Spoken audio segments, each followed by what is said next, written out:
ఇలాంటి పల్లెటూరు వాతావరణం అంటే ఎంతమందికి ఇష్టమో నాతో కామెంట్లో షేర్ చేసుకోండి. ఎంత బాగుంటుంది కదా! వాకిట్లో ఇలా పొయ్యి పెట్టుకొని, ఒక పట్టి మంచం వేసుకొని, అక్కడ పడుకొని, వేడి వేడిగా వండి తెచ్చి పెడుతుంటే తిని పెడతాము. చాలా బాగుంటుంది కదా! ఇలాంటిది.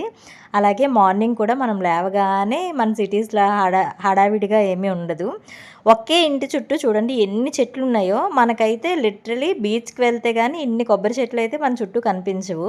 అలాంటిది ఒక్క ఇంటి చుట్టూ అంటే మా అక్క వాళ్ళ ఇంటి చుట్టూ ఇన్ని చెట్లయితే ఉన్నాయి. ఇదొచ్చేసి సపోటా అనమాట. మనకి తాటికాయలు, కొబ్బరికాయలు, బొండాలన్నీ ఇక్కడే ఉన్నాయి. అలాగే ఇది దానిమ్మ అనమాట. ఇది బొప్పస్కాయ చెట్టు. అన్నీ ఇంటి చుట్టే ఉన్నాయి. నాకు చూడటానికి చాలా బాగా అనిపించింది. నేను వెళ్ళి కూడా 5, 6 ఇయర్స్ అయిపోయిందేమో. తర్వాత ఇప్పుడే వెళ్ళడం. నెక్స్ట్ వచ్చేసి ఇక్కడ కుండలు తయారు చేస్తారనమాట. మనకి మట్టి కుండలు ఉంటాయి కదా! మనం వాటర్ అది యూజ్ చేస్తాము. ఆ కుండలైతే ఇక్కడ తయారు చేస్తారు. మా అక్క నేను నైట్ పడుకునే ముందు నాకు చేతికి కోన్ పెట్టింది. అదే చూపిస్తున్నాను ఇక్కడ మీకు. ఇది మా అక్క వాళ్ళ ఇంటి టెర్రస్ పైన, మేడ పైన అనమాట. చుట్టూ ఇలా మనకి కమ్మలిల్లులు అవన్నీ ఉంటాయి. ఇది నా మెచ్యూర్ ఫంక్షన్‌ది. ఇప్పటికి కూడా మా అక్క వాళ్ళ ఇంట్లో ఉంది. చూడగానే చాలా హ్యాపీ అనిపించింది.